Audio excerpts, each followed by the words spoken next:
What's good, everybody? It's Dynast. Got my boy RJ Mahdi here, and we're just going to uh, chop it up and discuss the reality of relocating to Africa, well, Senegal to be specific, from America, what to expect, the ins and outs, as far as once you get to Senegal, how to make a living, how to feed your family, which is more important because, like I was telling RJ offline, I think it's been romanticized as far as the expectations of, hey, I'm gonna leave America, I'm gonna go to Senegal or somewhere in Africa, and I have $100 in my pocket, and I'm just gonna make it and flourish and survive. So we have brother RJ who is from Atlanta, right, RJ? Yep. Atlanta, Georgia. Right. So from Atlanta, who made that transition from America to Senegal and is doing very well. And we're going to get into all that and just want him to give his testimony on what to expect, the ins and outs, ups and downs, and, what he's doing now and how he's able to be successful in a place like Senegal. So RJ, just kind of give us some background on what you do and what led you to relocate from, let's start off with that. What led you to relocate from Atlanta to Senegal permanently? Well, I mean, there's a number of things. It wasn't, it wasn't as simple as it may seem. I have history already here. I spent time here as a youth. My brother-in-law and a lot of my extended family had spent time here over the years. So, we had kind of an idea of the community. We were already a part of the network here. And when I decided to come back in 2014, there were a lot of factors that played a part in it. Just the conditions of life, in the States. Also, economic opportunities and just a lot of different things. It was around the time I had my son. And for him, if nothing else, I wanted a better environment for him to be able to grow up in. And being that I had already been here and I knew about the community here and I had family here and friends here, it made the decision kind of easy, to select here. I guess in contrast to the many other options I may have had around Africa or around the world. So that definitely led, to us coming here. Okay, you mentioned safety. Now, a lot of people, unfortunately, it's just the way Africa has been stereotyped to some. They're concerned about their safety. Now, and I already know that, we'll say Senegal is way more safer than America when it comes to just the environment overall. I mean, people aren't rolling around, listening to mumble rap and pushing dope. You don't have to worry about police harassing you. You guys don't have police, unarmed black men being killed and shot down by police. Can you kind of go into detail as far as how safe it is in Senegal? Yeah, just like you say, man. I mean, just like any place in the world, obviously you're gonna find, different dangers or different things that you should be cautious of. But when you look at it on a scale and you ask yourself, what are the chances of me or my family, my loved ones being affected by the majority of the dangers where I'm from? So just like you said, we've got these things that are now at what I call epidemic level. In the United States, you've got police killings at an epidemic level. You've got, people dying from HIV at an epidemic level. You've got all types of gang violence at an epidemic level. You've got schools closing down and public schools being defunded at an epidemic level. You've got GMO foods taking over the grocery market at an epidemic level. People are getting cancer at an epidemic level right now in the United States. Even my father just had brain surgery, and it's a tough thing to deal with when you're somewhere where even the food can kill you. Right. So when it came to those were definitely some of the things that I saw as major major cautions against our people, and I just wanted to get somewhere where we didn't necessarily have those same issues. And like you say, here, gun violence is pretty much at 0.2%. I think they've had like 2 shootings in the country in the whole year, and everybody thinks that's too high. Right. So, stuff like that is a productive place to raise your kids. The moral standard is higher here. People will look out for you. Your neighbors will look out for your kids. It's kind of a, that village, it takes a village to raise a child, community mentality, and that alone makes it a safer, more productive environment to raise a family in. Now, you mentioned something, because again, I'm just gonna play stupid right now for those who are ignorant but are still interested in relocating to Africa, specifically Senegal. You mentioned the HIV rate. Now, of course, with the media, they'll tell you that it's just that, malaria and all this other stuff is just rampant in places like Africa. But there was a study that just came out that said the HIV AIDS rate in Atlanta is probably the worst on the planet right now. Yeah, in the world. Right, exactly. Can you somewhat speak on that for a second? Yeah, I mean, it's clear, and the numbers don't lie. Obviously, Africa's had its troubles with HIV in the past, and more particularly in like South Africa, things like that. In my opinion, even those things are a result of the influence on the population there. But it's clear that the United States has one of the highest sexually transmitted disease HIV rates in the world. Memphis, they're saying in Memphis, I think 60% of young people in Memphis are infected. They've got Atlanta is epidemic level, and just being from Atlanta, that's something that you think about every day when you wake up. When especially as a single person, when you're seeking a partner, that's a really important thing that we have to consider that is deadly. Here, obviously there are definitely people here who have been exposed to these certain things, but it's very contained. It's on a smaller level. Promiscuity is not as as popular or as promoted as it is in Western culture. So you'll find the majority of people are married. You'll find families. You'll find people who are still saving their virginity for marriage, things like that. We don't even hear that in America anymore. That's crazy. I don't know. I don't know that there's anybody, single above the age of 18 or 20 that hasn't, already, been in the world. And that's just kind of the culture of the place that we're from. But at some point in time, you have to say, okay, maybe this isn't working for our people. Maybe, we can blame the amount of single parent homes in our community on promiscuity on both sides of the gender coin. A lot of times we blame that, type of stuff on the man. Hey, the men are walking out on their kids, etc.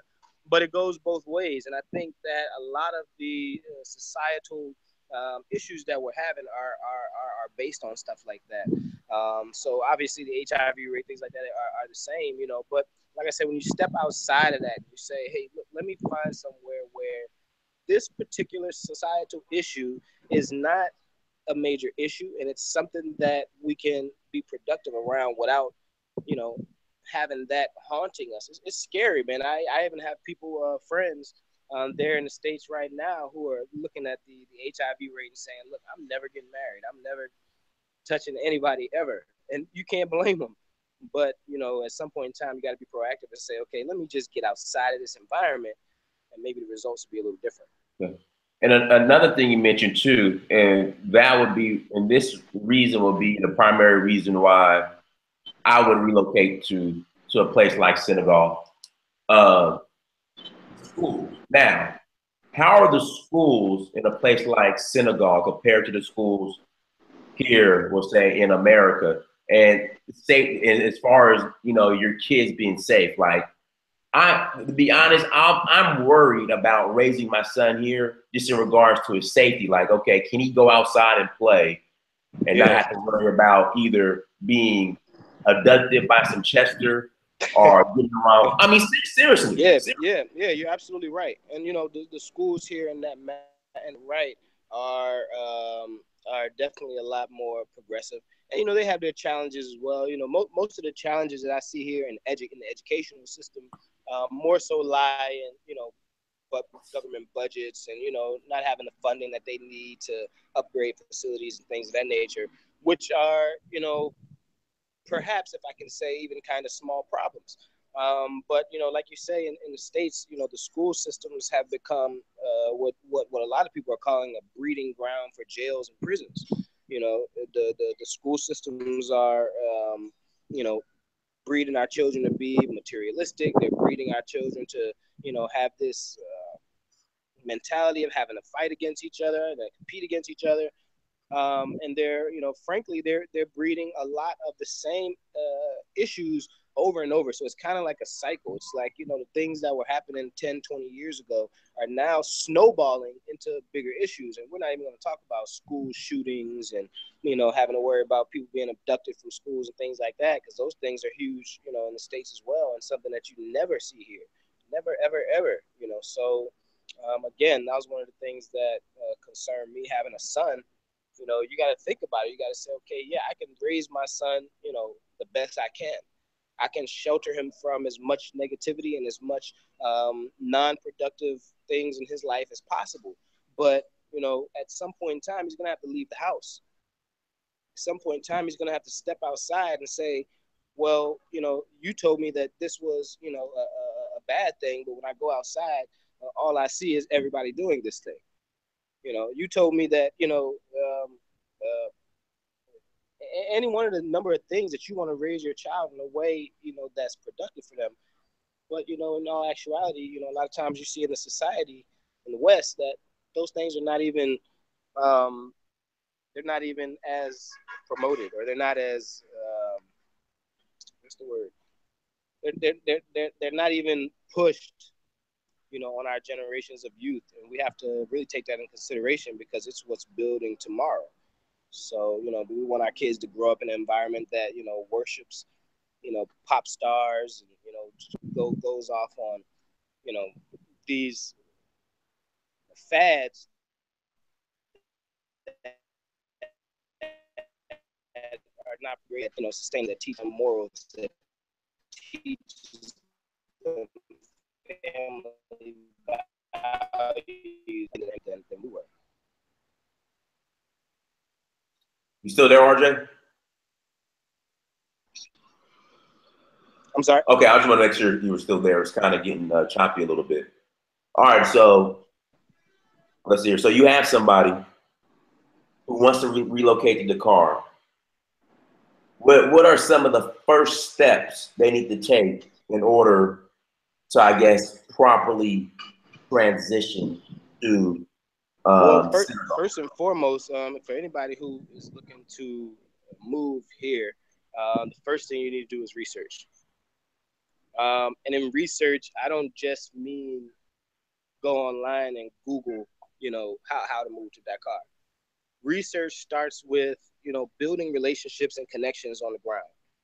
Um, you know, there are tons of ways we can do that.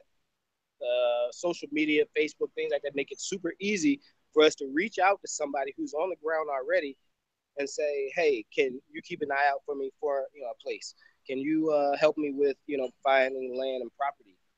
Can you inform me of any opportunities, jobs, investments that, you know, I can take part in when I arrive? So that's the kind of research. When I say do research that's close to the source. Don't just, you know, turn on YouTube or just turn on, you know, one thing and just say, hey, okay, that's all I see. Or that's what I think is the norm there, because a lot of times, you know, the media that you find is skewed. It's skewed to the point where, you know, especially if it's Western media, what they're going to show you is not what you know, would be comfortable in.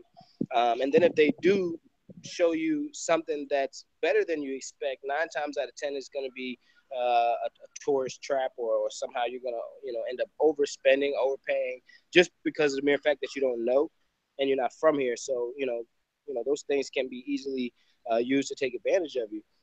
But yeah, find somebody on the ground that you trust.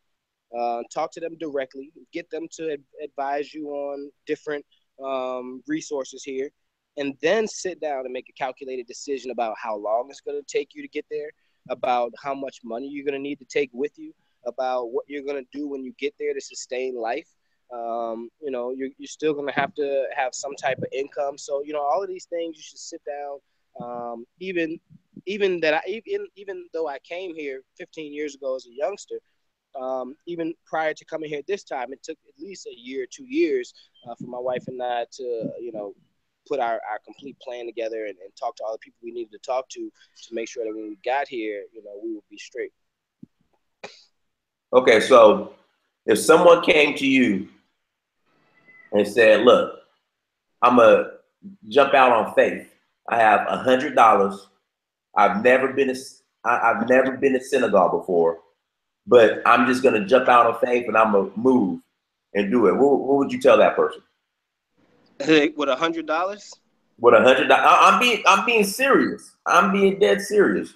With $100, I'm just gonna move to Senegal and I'm gonna figure out when I get there. What would you tell a person like this? That's this ambitious. I mean, we got to be realistic. You know, $100. Right. I mean, maybe if you're coming for a day and flying out at sundown, right? You can last. You know, but you know, to be perfectly honest, I mean, there's a huge difference in the cost of living.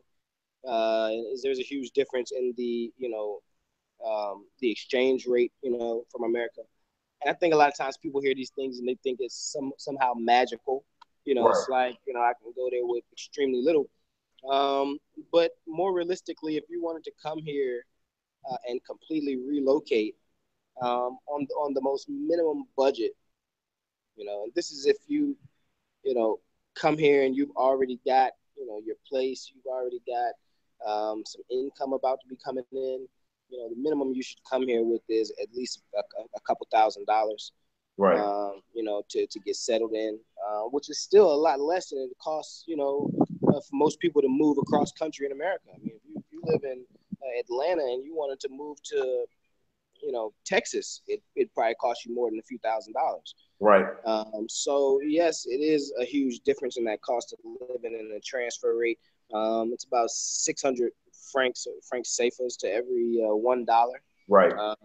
You know, a lot of things are very inexpensive here. You can buy a whole breakfast meal for yourself for less than $1 for 50 cents or so. You know, and even rent. You know, a lot of apartments here, right here in Dakar, cost no more than $150, $200 a month. Mm-hmm. You know, you can get an apartment here for about 100,000, 150,000 CFA, which is just over $200 a month. You know, so yeah, when people hear that, they're like, man, I can make it, you know, easily, and you know, righteously so. You know, if you come here and you're really determined and you have the ambitions necessary to get here and actually get on your grind, you can come here with little, but you know, just be prepared to live like the locals. Right. So you know, that's the only difference. You know, if you're not willing to live like the locals, then you know, bring a little more. Okay. But you know, if you don't mind jumping in and out of cabs, I'll actually give you guys a view of the street below me, which is where they you see some of the traffic and whatnot. But you know, this is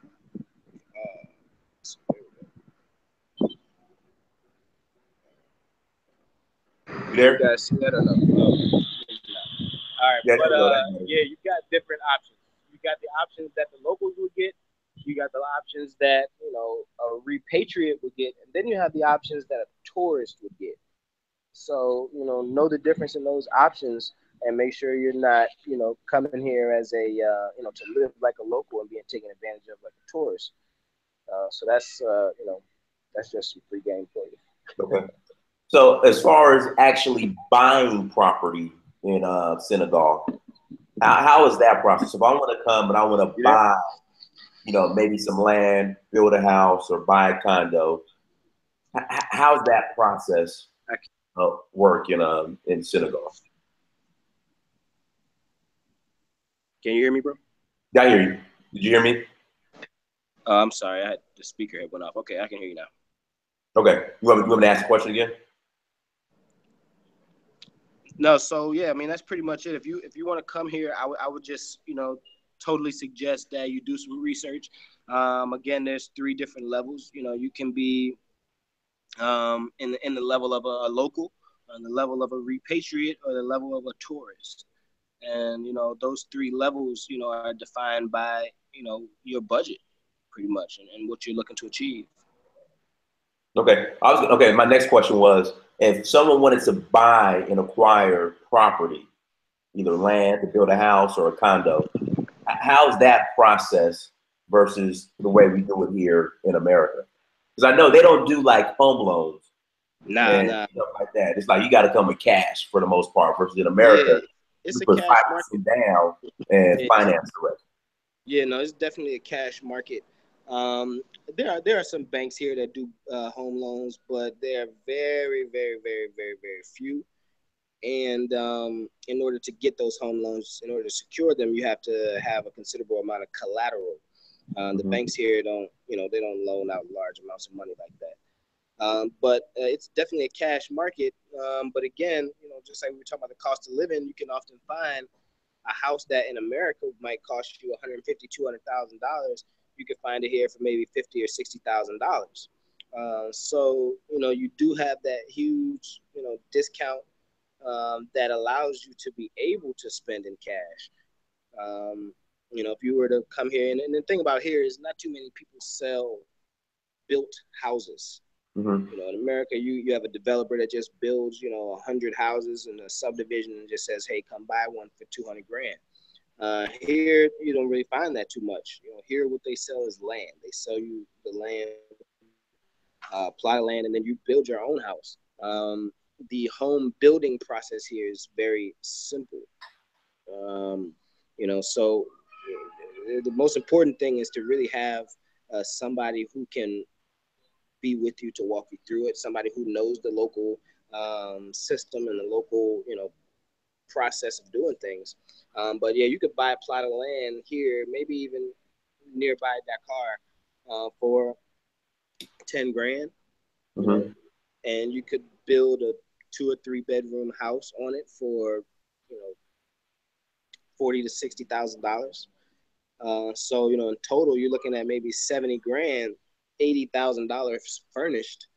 You could have a house, own your land under it, and nobody can take it from you. So Wow. you don't have to worry about a 20-year loan, and if I don't pay it off, are they going to take it before my kids get it? You don't have to worry about all that. Once you buy your land, you go down to the mayor's office, you sign your paperwork. That land is yours, and it's something that you can leave to your next generation. And that's something that we don't really know about in the States. We're not really exposed to that kind of inheritance, in our communities. The Caucasians and other ethnic groups, they do it all the time, especially in their home countries. But us in the States, we hop from apartment to apartment, rent a house, lease a house for a while, jump into a mortgage that we didn't really look over too well. It's got 18%, 20% interest. You can't pay it off. They take it from you in a few years. Now you're back in an apartment or a condo. It's a cycle that we were showing our kids. Your kids are growing up seeing every 2 years, every 5 years, mommy and daddy has to move. We got to get another place. We're getting evicted, or our lease is up, etc. It's not stable. We have to start getting into a mindset of, look, if I'm going to invest my hard-earned money into something, I want to own it, and I want to be able to leave it to my child. So that's something that we learn here on the ground, for sure. Even the normal people you would never expect, own considerable amounts of land and agriculture, farms, livestock. Just normal people. And that's something that if we were to get into with our level of spending power, our level of buying power, our level of economic influence, if Black Americans were to get into these sectors the same way, there was nothing that would stop us from having the financial stability, economic stability that we seek and that we need. Yes, and so you don't have to be I gotta put a citizen to buy land in Senegal, do you? I know some places No, you do. Okay. no. You can All buy. right. You can be from anywhere in the world, as long as you go through the same steps here. You just go to this very simple process. If you got the cash and you got the land, somebody's got the land for you. You can literally sign a paper that same day, go to the mayor's office that same day and be a landowner tomorrow. So wow. Wow. Now let's talk about the food. And me and you were talking about this offline, how the food is just, what I notice is fresh. Like you don't see a bunch of Kroger's and Ralph's and a bunch of grocery store chains selling prepackaged food and food with a bunch of sodium and just bad food. Tell us about how good the food is or fresh it is. Yeah, that's definitely one of the things that I like about here the most is the quality of freshness in food. You know, just about everything you eat was killed right before you ate it. Right. You know, there's not a lot of, you know, preservatives and, you know, food that's been injected with steroids so it gets bigger. You know, the chickens, they look like little chickens. They're little birds, right. You know. They don't look like Hulk Hogan.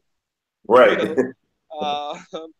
You know, and even stuff like the vegetables, you know, every vegetables, the fruits we eat, they come from right here, nearby farms.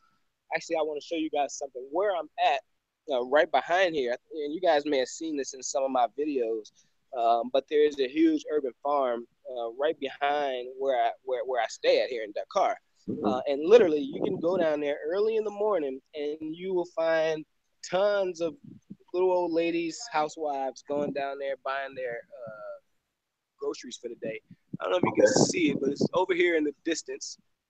There's this big green area. Yeah, I see the green area. Yeah, I see it. Yeah. So that's literally a community farm, and I'm right in the middle of the city. I don't know if you can see the rest of my surroundings, but I'm right. Oh, yeah, I see it.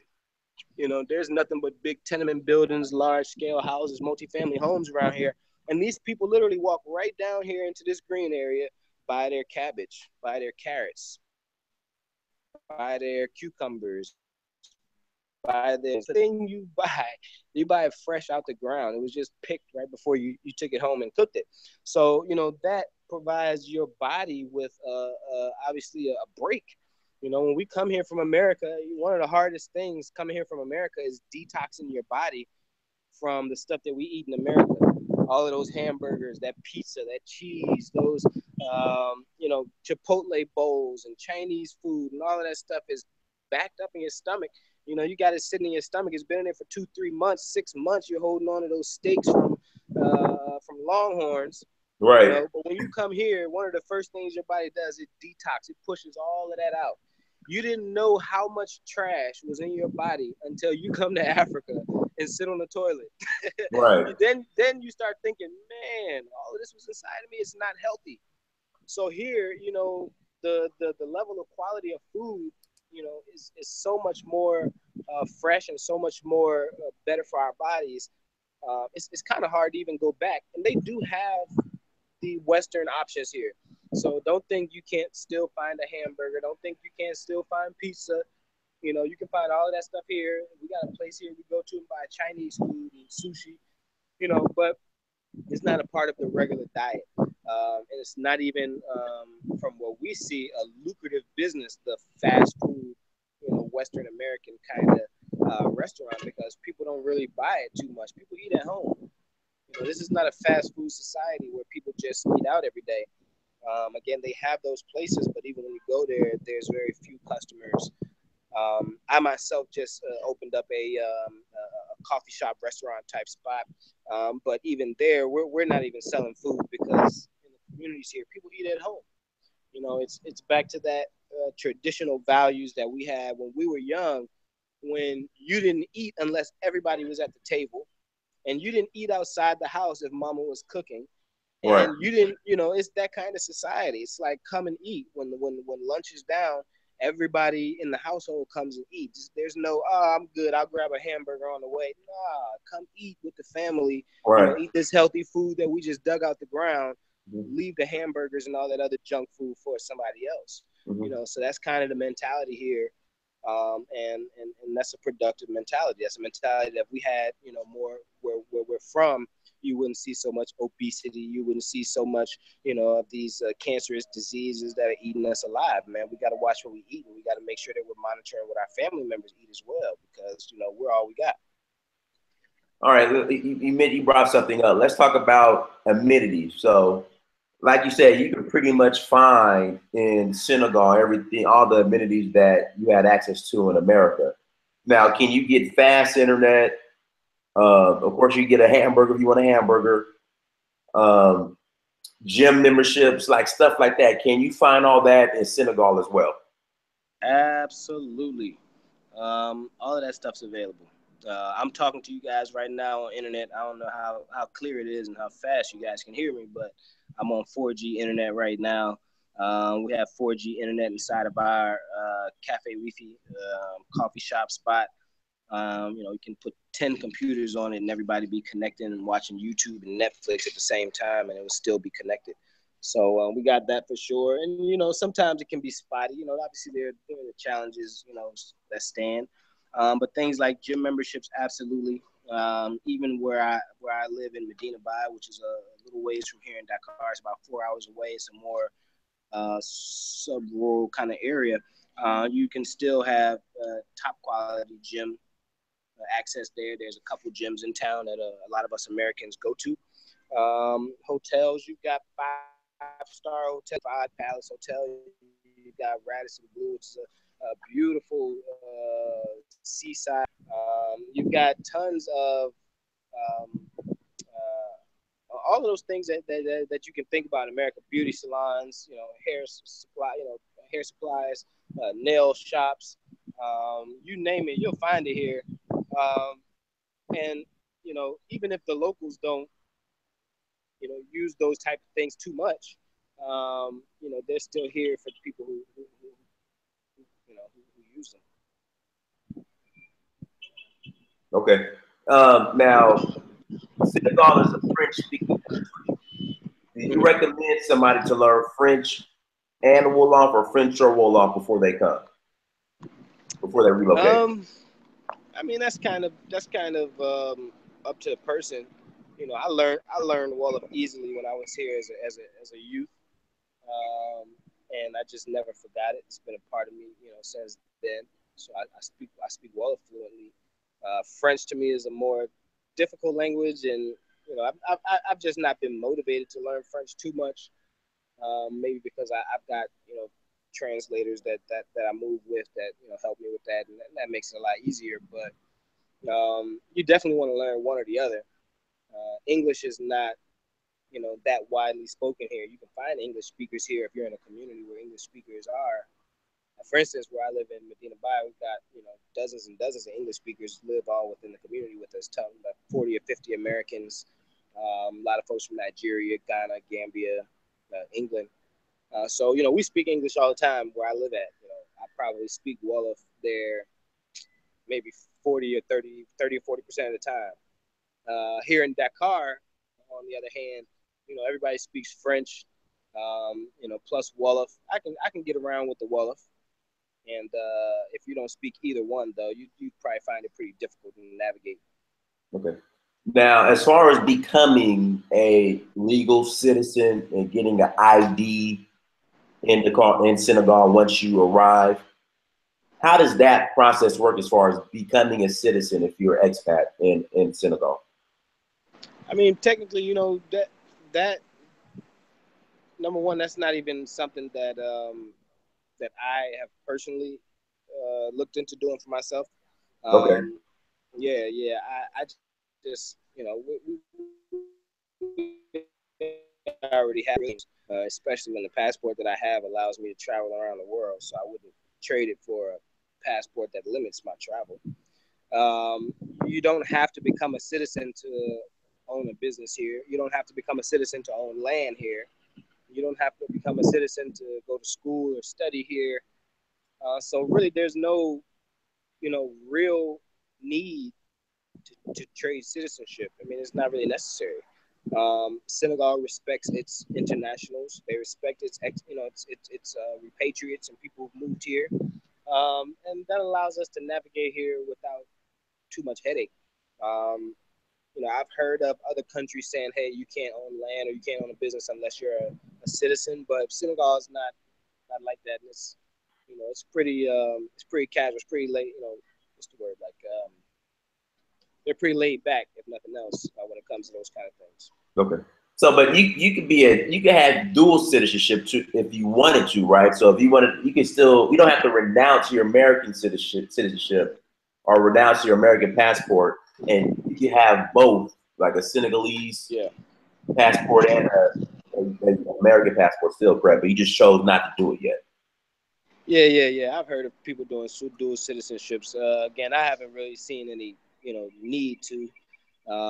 Again, our American passport is good for years to come, and it can always be renewed here at the embassy. It's a very simple process. We literally have friends here that lived here for 12 years, 15 years, 20 plus years, and never gave back their American passport. Some of them come back to the States and travel back. So I wouldn't even really too much consider that, just because of the implications of, being free to travel and if it's nothing else that America owes us, it's that passport. Right. Let me ask you this. So, as far as extending your stay in Senegal, of course, when you come to the airport, they'll ask you some questions in regards to your visa, if you're staying 3 months, 6 months, or whatnot. How are you able to, I guess, legally extend your stay in a place like Senegal? Yeah, but visa, Okay. which was like 3 months long, but they don't have that visa anymore. So technically you could stay indefinitely again with your embassy. Um, the embassy makes visits once a year to where we live in Medina Bay. They come down and there's so many Americans there. It's kind of like one of those places they have to visit, just to make sure we're okay. Um, but I would say if anything, just check with State Department, check with the embassies, check with the airport, and they would let you know if there are any updates to those kind of things. Okay. And then, Arjun, let's get into, I guess, sustaining yourself once you relocated to Senegal. Like, how are you, or how can one make money and live? Like, what are some ideas on how people can produce and feed their families once they decide to move and settle in Senegal? And then also go into what you're doing to, as far as your business ventures, or how you're feeding your family and making money. Yeah, the biggest thing is just like I was saying about the home situation. Just do research, and obviously you want to invest in something that is close to you. Something that you have an interest in, something that you're passionate about. Um, the one thing I always tell people is don't come here looking for a job. It's not the most productive way for you to find income here. We have friends here who've come and they've gotten jobs maybe at an international school teaching English or at different organizations. But the more productive thing is to come ready to invest. So again, think of something that you're passionate about. If it's beauty, think about investing in some organic beauty products made with raw goods here. If you're into real estate, think about coming in, developing some land, creating some opportunities for people.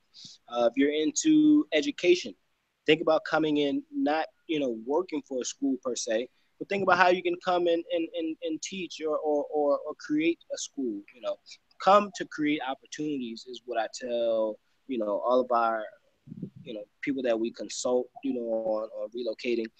Think about how you can contribute as much as possible from a independent standpoint, so that you're not taking jobs from locals, or you're not coming here expecting a salary that's close to what you were making in America, and you get here and you're disappointed because Right. if the cost of living is a lot less, then you can imagine the average salary is a lot less as well.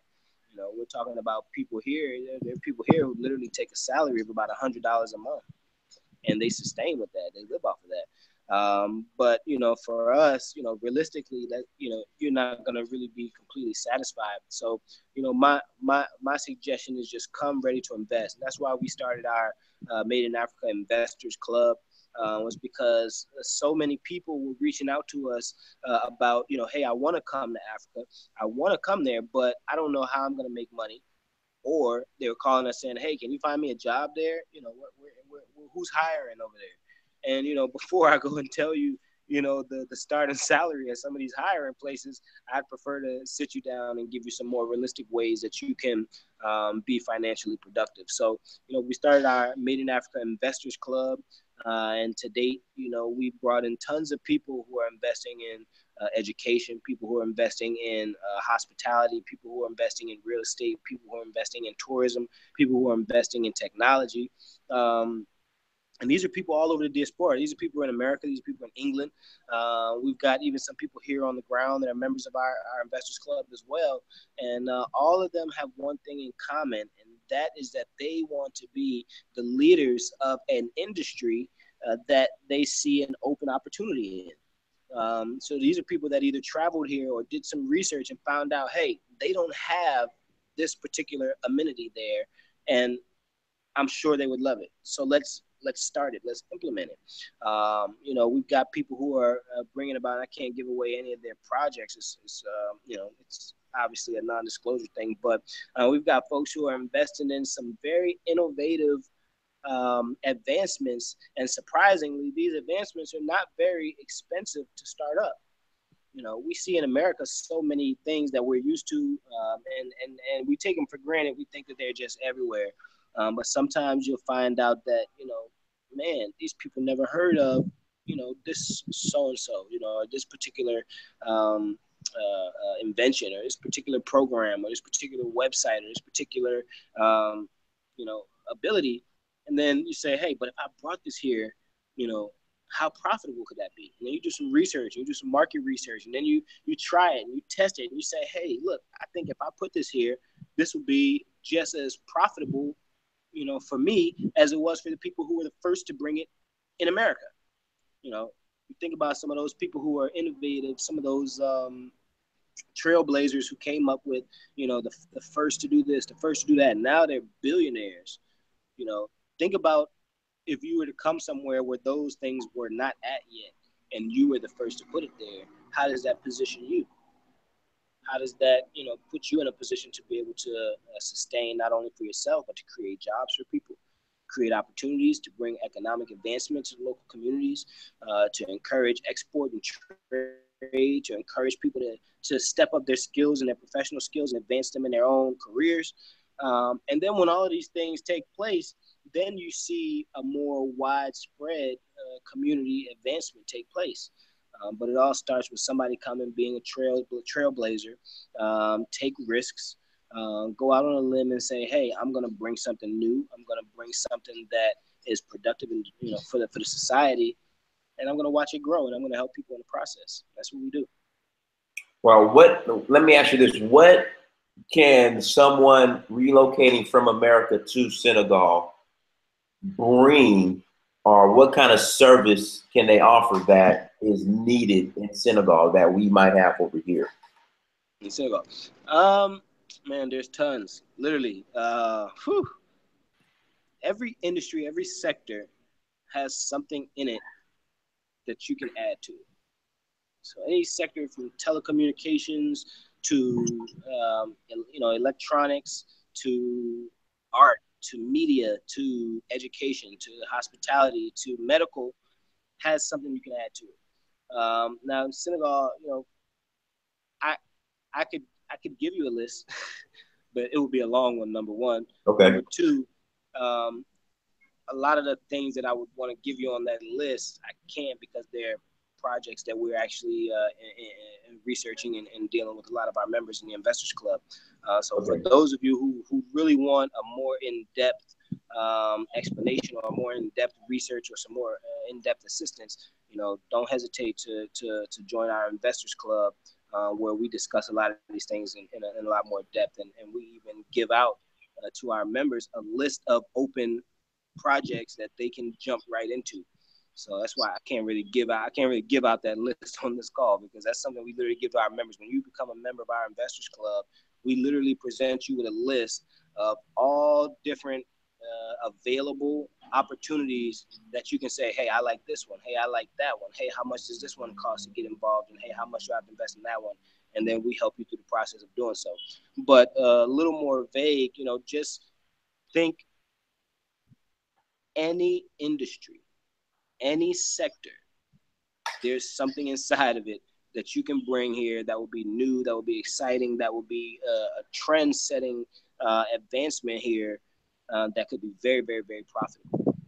So I think if you really want to narrow it down, think technology and media.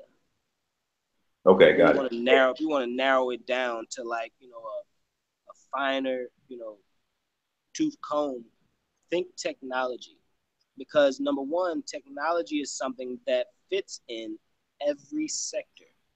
And technology is maybe one of the one things that here is missing, in a lot of the sectors. So, from computer programming to IT to web development to, applications and coding to, all of those type, anything that you can add technology to any sector, no matter what it is, and it will make it, just a little better, a little more effective, a little more productive, a little more advanced. And I think that if you really want to come here and invest in something, think technology for sure. Cool. And tell us more about your coffee shop. Just as far as just walk us through how how the idea came about, how you started it, and just get into more about your coffee shop. Yeah, the coffee shop was really coffee shops, right? Yeah. The coffee shop was really like a kind of a no-brainer. People here like coffee. People here like coffee. They like hot drinks. In Medina Bay, they like tea. They like the Arabic teas and things like that. It's kind of a no-brainer. We have a office in Medina Bay for the Give One Project.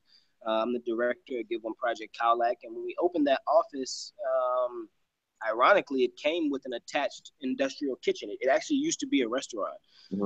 So when we obtained that, office at first, we had no plans for the industrial kitchen. We just left it locked up, and we used the office for months and months. And somewhere along the line, we said, hey, let's transform that kitchen and use it. Let's put it to use.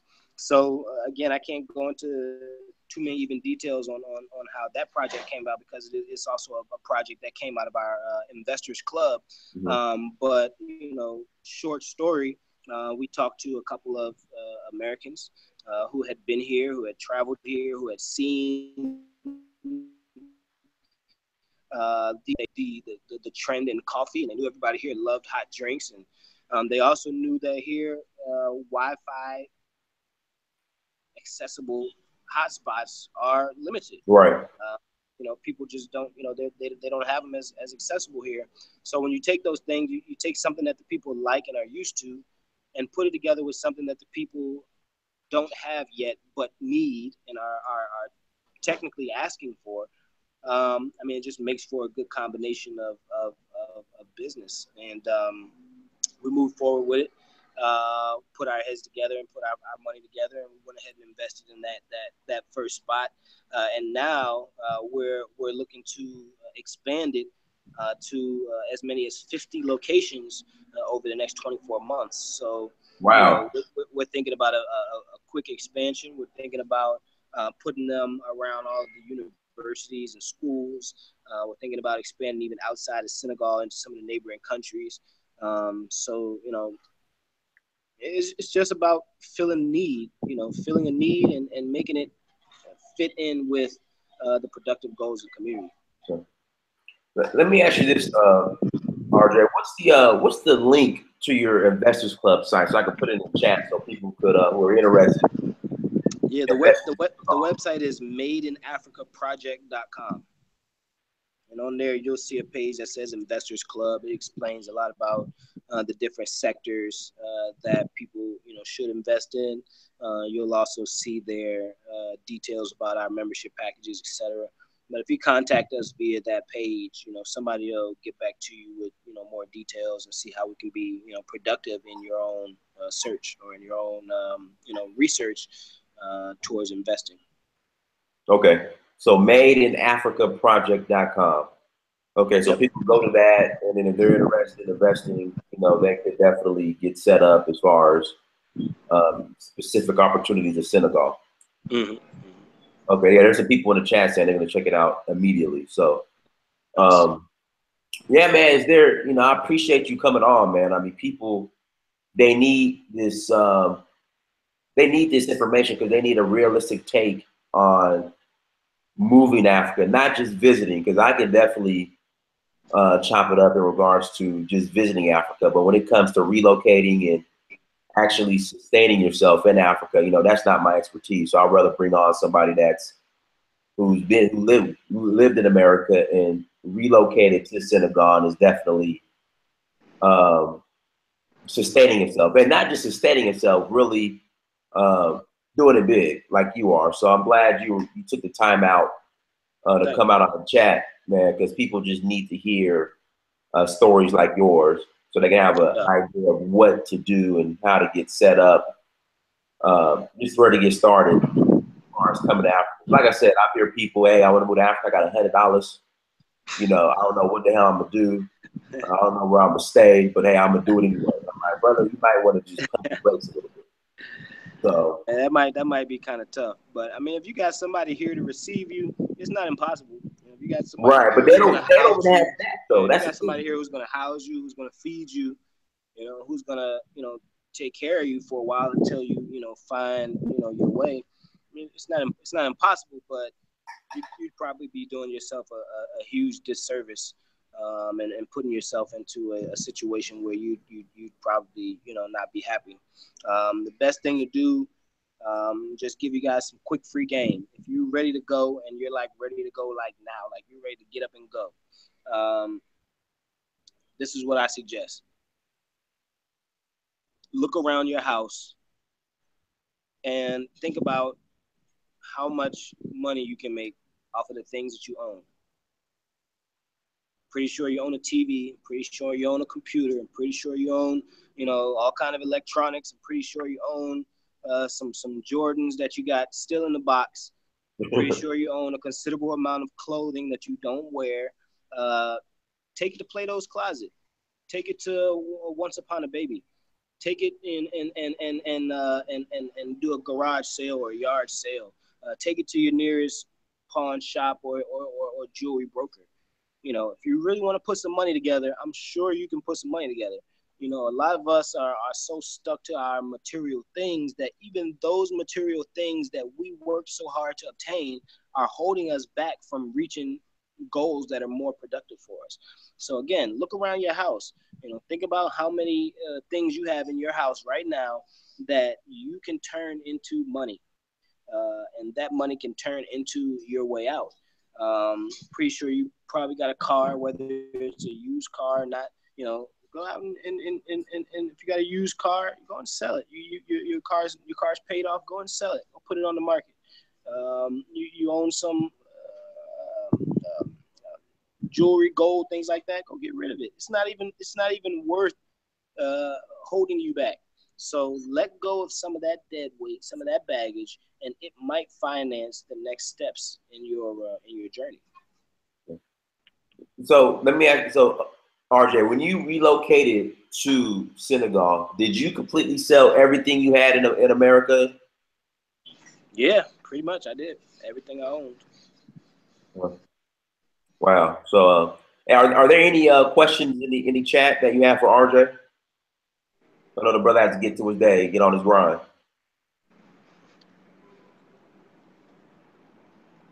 Any questions? We'll wait like another minute. If you got some time to type, and then we'll let the brother get to his day. Well, RJ, again, man, I want to thank you for coming on the platform. And make sure you guys go to madeinafricaproject.com. And if you guys got any questions, please support this brother. Go through them. And again, like you said, white folks move to Africa all the time. So black people should be able to go over there and do business as well. Yeah, man, we're here. One of the things that was our original goal when we got here was to be the bridge between our people back home and the people here. So that's always been a part of our purpose here, and it continues to be our purpose. It continues to drive us. I always encourage people to reach out to me. We'll do what we can.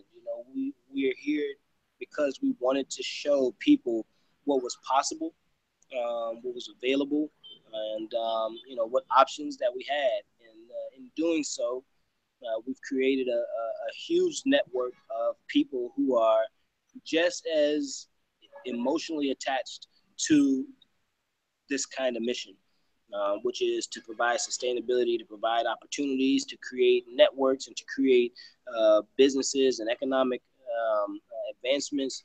And now we've all come together to say, hey, now let's lend this same, you know, service to a wider range of people, and let's see how effective we can be in uplifting the economy here. Let's see how effective we can be in putting our people in better positions, getting our kids into, you know, things that are more productive moving forward. So, you know, I encourage everybody to reach out to me. I encourage you guys to follow me on Instagram and Facebook at King RJ Mahdi.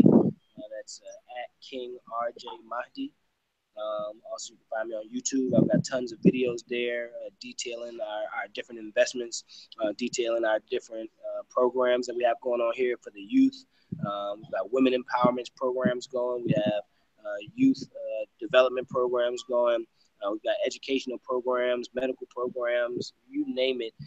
We've come here and literally made it our business to get our fingers into every sector that we can, so that we can be able to be positively effective on those industries. So I encourage you guys to come on and join the journey with me. Yeah. A lot of the questions that you guys are asking in the chat, RJ already answered. If you guys are probably late to the maybe they tuned in a little late. yeah. And then RJ, have you ever been to Ghana? No, I haven't been to Ghana. Okay. All right, yeah, guys. As far as the visa situation and how he adjusted earlier, he already answered all that. So yeah, so will this video be available for people to see it afterwards, or is it only live? Yeah, exactly. It'll be on my site. I'll send you the link. Like literally, when we shut it down, it goes live. I mean, it's live right now, but then it'll be on the recording. It'll be on my page. The recording. Yeah. Okay, cool, great. Send me the link, man. Sure. All right, I will. All right, y'all. There's no more questions, man. We're gonna shut it down and let my brother get back to his busy day. But RJ, again, I appreciate it, brother, and we'll definitely wrap again. And I'm gonna make it. I will see you in November when I come. We will break bread together in November. I promise. I gotta go to Tuba, but when I get back from Tuba, I'll be in the car a couple of days, and we'll make it happen. No doubt. We'll make it happen and break bread together. All me. For doing this, I owe you lunch or dinner. We'll all meet. I'm gonna take you up on that, man. No, for real, seriously. It's all lunch, dinner on me when I come into town. So, for sure. All right, you guys, I appreciate it. RJ, thank you, and peace. All right, take care.